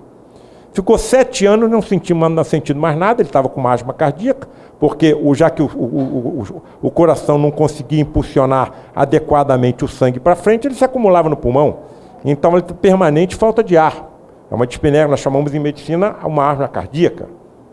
Então a indagação é a seguinte: por que tantas pessoas que acreditam, que se consideram crentes e que demonstram a sua credibilidade, não conseguem alcançar uma graça dessa? Porque para Deus é mais importante a conduta do que a crença. Esse homem perdeu uma perna num acidente ferroviário ainda criança. Apesar de ter perdido a perna, se transformou num grande cirurgião, um dos melhores que eu vi atuar. Praticamente toda a vida dele que eu conheci foi dedicado ao atendimento de cancerosos humildes. E ainda foi responsável pela construção de um pavilhão infantil para atendimento de doenças cancerosas. Será que esse homem não tem merecimento para receber uma graça dessa? Então é mais importante a conduta do que a crença. Ficou 7 anos sem mais nada sentir e depois desencarnou com um infarto fulminante, sem nunca ter acreditado que tinha sido submetido a uma cirurgia hiperfísica. Não tem problema nenhum. Agora ele deve estar acreditando, porque diante do médico desencarnado, as portas da medicina espiritual são rapidamente abertas. Então eu não me preocupo com a pessoa. Se a pessoa está tendo aquela conduta acertada, existem, eu confesso aos senhores, e não falo isso só aqui não. Eu tenho colegas médicos que não acreditam em nada. Mas eu lhes confesso que não consigo ter a dedicação ao doente que eles têm. Não mexa com ele. Talvez eu precise de uma doutrina, de uma crença, de uma religião para me tentar colocar no caminho. Eles não precisam mais disso. A vida deles já é uma prece. Não precisam nem rezar. Então eu não prometo nenhuma cura milagrosa. Agora, alguns que ao longo de 35 anos, algumas coisas eu vi acontecerem que não tem condições de nós explicarmos pela ciência médica convencional. Mas a ciência espiritual tem. E também, lembro, não existe milagres. São ciências que nós ainda não alcançamos. E sou bem claro, não posso prometer cura milagrosa. Que vão ser beneficiados, tenho certeza. Até onde vai esse benefício? Não sei. E outra coisa, quando vai um paciente incurável desse numa reunião dessa, e vê um espírito materializado cuidando dele, com aquelas luminescências, Deus sabe vindo de onde, ele sabe que aquele espírito que está ali materializado ao lado dele, ontem teve um corpo igual ao nosso, igual ao dele. E pelo fato de ter passado pelo fenômeno da morte, não deixou de existir, muito pelo contrário. Está mais livre do que nós, estão mais operosos do que nós, estão mais felizes do que nós. Então são exemplos que nós temos que guardar com muita sinceridade, com muita força dentro de nós, principalmente quando formos assolados pelas tempestades que são comuns ao planeta em que nós habitamos. Quantas coisas difíceis já passamos nos últimos 5 anos? A maioria nós não lembramos, mas quando elas aconteceram, o momento foi muito difícil. Isso é inerente a todos nós, ao planeta que nós habitamos e ao estágio da humanidade que nós pertencemos. O paciente pode alterar o curso de sua doença nessa mesma vida, revertendo o quadro? Sim, claro que pode. Agora, nós não podemos prever. Tem uma história que me foi citada pelo meu próprio pai, de um indivíduo que tirou o braço de outro em encarnação passada. Claro que ele veio com karma de perder o braço. Em quê? Num acidente. Agora, a conduta que ele teve até o momento do acidente foi tão elevada que na hora de perder o braço, perdeu só um dedo. Então pode ser modificada. Não existe, lembra do exemplo que eu dei da jovem, da senhora que estava deitada no leito, a entidade Wonderful, maravilhoso, maravilhoso, maravilhoso. Não existe a justiça divina, a injustiça divina está em nós. Se eu fui um pirata em vidas passadas, terá alguma injustiça divina se eu estiver dentro de um avião? Quer dizer, a minha especialidade qual é ela? Aprisiona um navio, afunda a carga, toma a carga, rouba a carga e depois afunda o navio com toda a tripulação, os passageiros.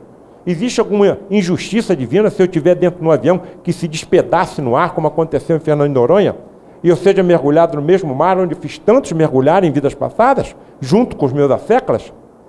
Existe alguma injustiça se eu sabendo, se eu atirei, disparei um projetil de arma de fogo contra alguém e deixei aquela pessoa paraplégica? Existe alguma injustiça divina se eu sofrer um acidente posteriormente e ficar com as mesmas sequelas que eu fiz outros passar?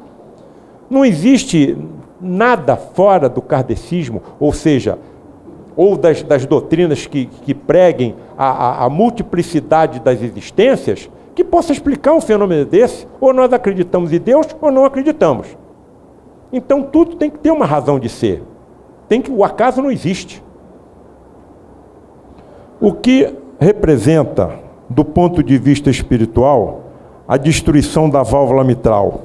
Existe eu fazia parte de uma academia de ginásticas, como faço até hoje. E aí a casa ao lado aonde eu fazia ginástica foi comprada. Quem comprou construiu, muro com muro, uma outra academia de ginástica 3 ou 4 vezes maior do que aquela que eu me exercitava.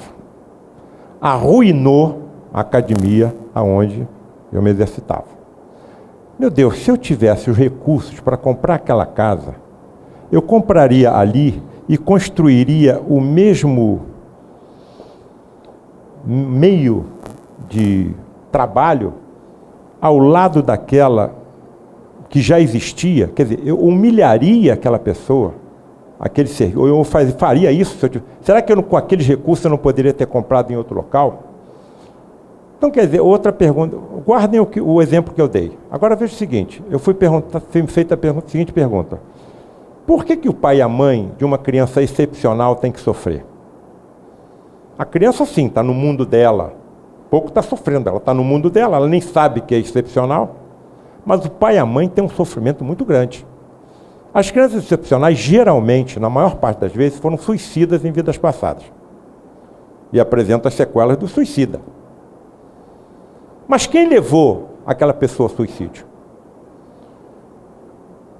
Quem levou ao suicídio vai vir, ou pode vir, como pai ou mãe daqueles que eles levaram ao suicídio. E agora tem a missão de resgatar aquilo que fizeram. Então, muitas sequelas, estou colocando como suposições, como uma destruição de uma válvula mitral. Será que eu levei alguém a um desgosto tão profundo em vidas passadas, que diante daquele desgosto o seu coração não resistiu e teve um ataque fulminante? Ou teve uma sequela decorrente do desgosto causado por mim?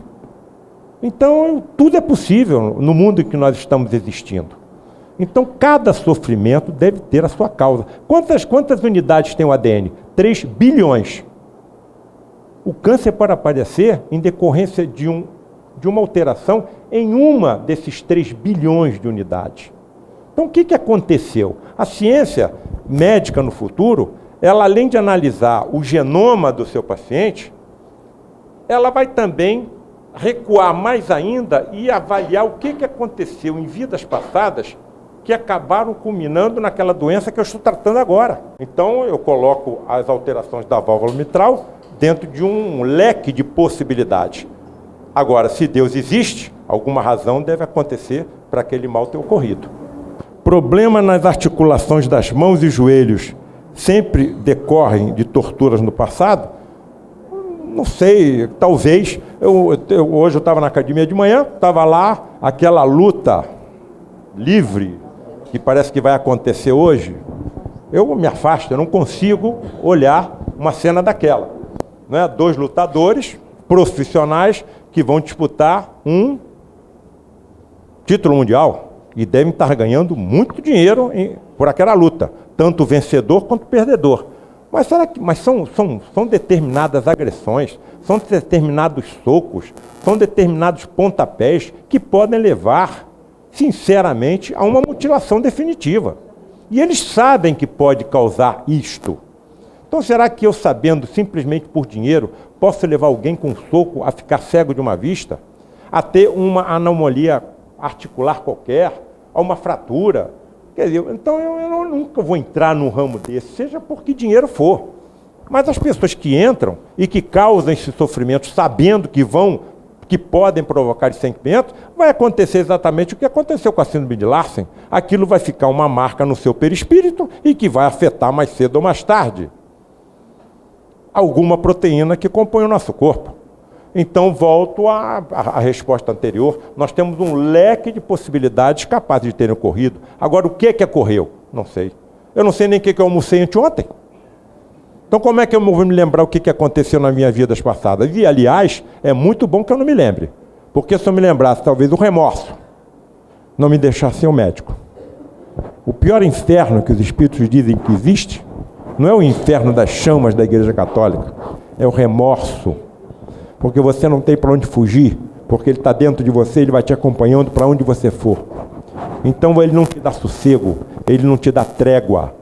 Como o remorso daquela que suicidou, uma jovem se suicidou e foi atraída a uma reunião espírita, incorporada no médium para o choque da matéria, e foi perguntado a ela, o que mais te faz sofrer? O que mais faz sofrer no suicida? É a bala, os projetis de arma de fogo, despedaçando seu coração? É a corda apertando o seu pescoço? São as chamas consumindo o seu corpo? É o seu corpo sendo despedaçado quando ele se atira de um precipício? O que mais faz um suicida sofrer? A resposta da jovem. Tudo que está excitando é indescritível em linguagem humana, em termos de sofrimento. Mas há uma coisa muito superior a tudo isto que está sendo citado em termos de sofrimento. É a visão permanente. Não é num momento ou no outro. A visão é permanente daquela jovem, do meu pai e da minha mãe, padecendo os sofrimentos da velhice, da fome, da sede e do frio, e eu não poder ajudar. A atrofia cerebral com o avanço da idade é um fenômeno que nós vamos passar por todos. Meu pai está com 89 anos e está com a mente absolutamente tranquila, limpa. Lembra de coisas que eu não me lembro, ele se lembra. E isso vai depender da evolução de cada espírito e de que nós tenhamos feito com o nosso corpo físico, que é verdadeiramente o templo do espírito. Como é que eu vou cumprir a minha missão se eu não cuidar do meu corpo? Uma das coisas que eu sempre chamo a atenção é em relação ao tabagismo. Já dei desde que eu comecei a trabalhar com cancerosos, e que eu percebi que a maior parte do câncer evitável nos dias de hoje é o hábito de fumar. O maior número de cancerosos evitáveis no dia de hoje estão ligados ao hábito de fumar. Então aquilo está escrito no próprio maço de cigarro. Isso mata. Isso causa doença. Está lá escrito. E o indivíduo continua naquele caminho. Ele, dentro da filosofia espírita, ele é considerado suicida. O que nós vamos fazer? O que eu digo para os meus alunos é o seguinte, olha, vocês querem ser médico?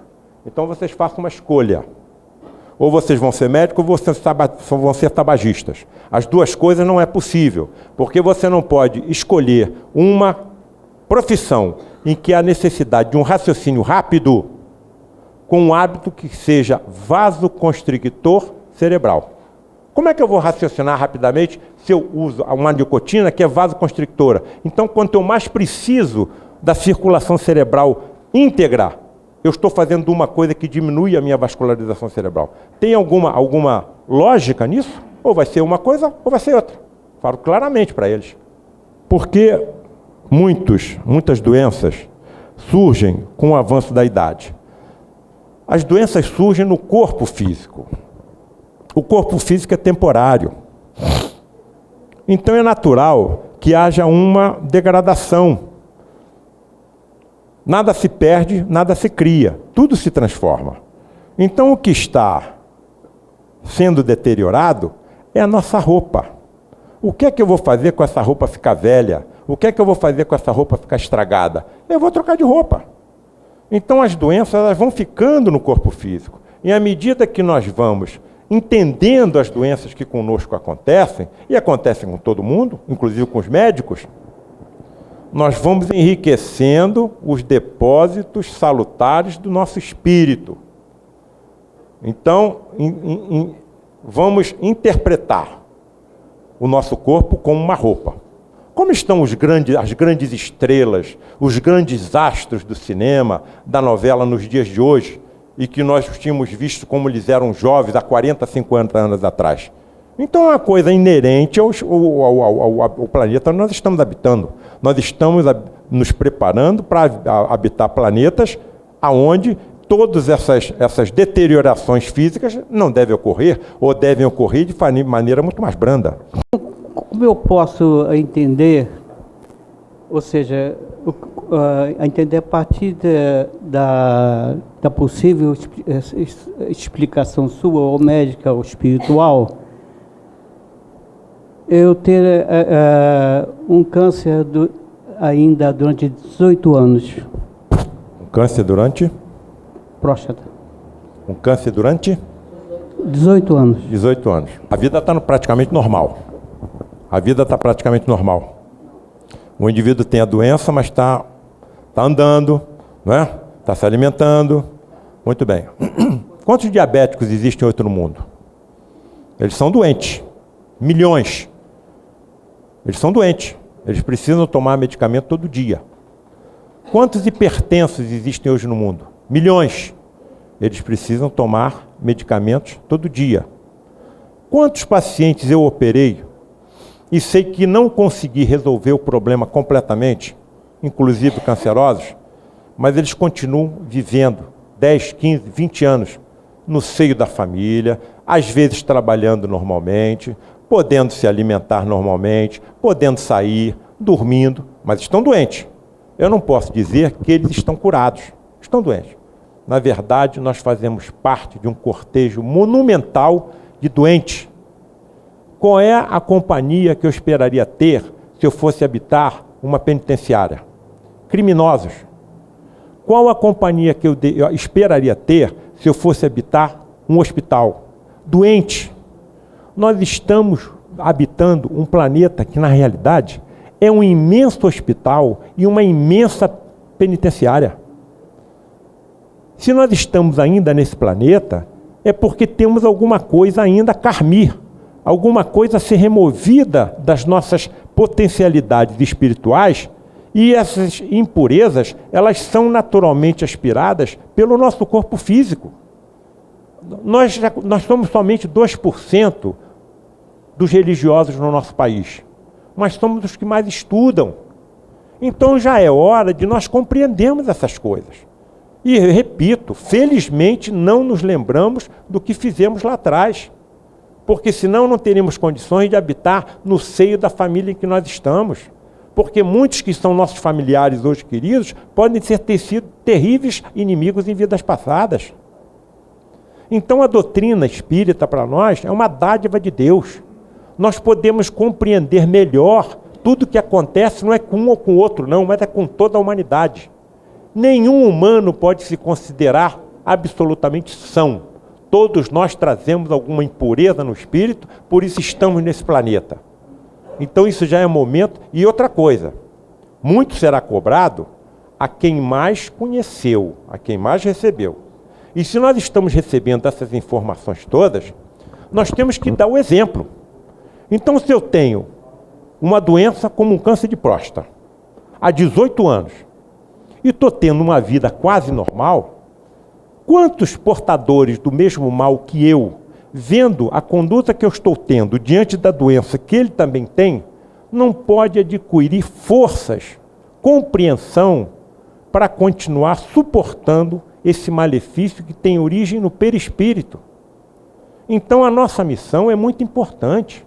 Então quando eles nos veem diante dos sofrimentos inerentes a qualquer ser humano, e conseguem perceber a resistência, a força, a tranquilidade, a conformação diante das agruras humanas, e nós podemos transmitir também, pelo nosso exemplo, forças a todos os necessitados que estão à nossa volta. A minha mãe foi operada de um câncer de estômago grave, em 1954. Em 1954 eu tinha 5 anos. Então, quer dizer, tudo indicava, em 1954, como é que estava a medicina em 1954 em relação a hoje. Então, tinha tudo para que a minha mãe não sobrevivesse muito tempo. E a minha mãe sobreviveu até que eu completei 59 anos. E sabe que dia que ela desencarnou? No dia do meu aniversário. As pessoas chegavam no cemitério, não sabiam se me dava pêsames, ou sabiam se me dava felicitações, porque sabiam que era o dia do meu aniversário. Então aqui para mim foi um presente de Deus. A mãe do meu pai, a minha avó dizia, sua mãe só está viva pelo amor que ela dedicava a você.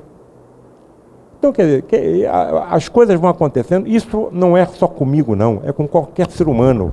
Quando nós começamos a analisar com calma todas essas ocorrências que vão se acumulando na nossa vida, nós vamos percebendo que nós somos mais ou menos direcionados. O dia tem 365 anos, ela tinha que desencarnar exatamente no dia do meu aniversário?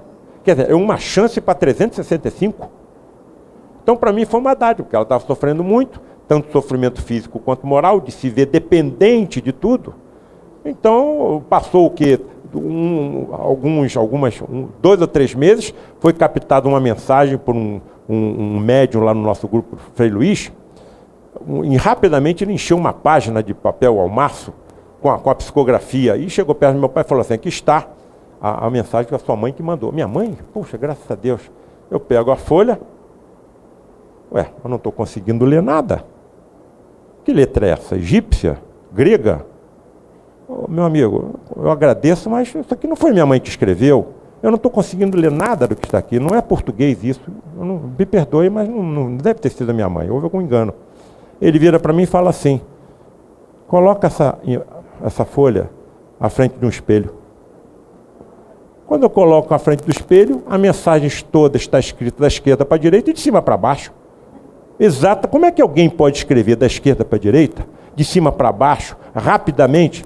E ali estava a mensagem. Essa é da minha mãe, porque são detalhes que só ela poderia colocar. A letra é parecida com ela, a assinatura é parecida com ela.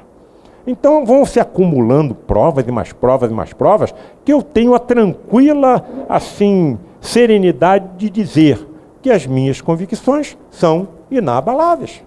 Eu não posso negar. Então nós queremos agradecer ao doutor, professor Paulo César Frutuoso, o que ele nos trouxe nesta tarde. O Instituto de Cultura Espírita está engalanado com esse trabalho, com que você trouxe para o Instituto, e o Instituto se está feliz, mas feliz mesmo do fundo da alma. Sinceramente, a forma como eu fui recebido aqui, e eu não vou usar palavras para agradecer, porque não existem. Me permitam apenas citar a minha última colocação da tarde. Foi uma menina de nome Caroline, que foi levada para o grupo pela sua família, filha única e neta única, portadora de um câncer muito grave. Foi tratada, permaneceu alguns anos conosco e veio a desencarnar da sua doença. Passados alguns dias, essa menina mandou pelo meu pai uma mensagem. E no final da mensagem, ela dizia o seguinte, serão minhas últimas palavras hoje. Papai e mamãe, vovô e vovó, não chorem por mim, porque vocês não me perderam. Pelo contrário, vocês me ganharam para sempre. Graças a Deus.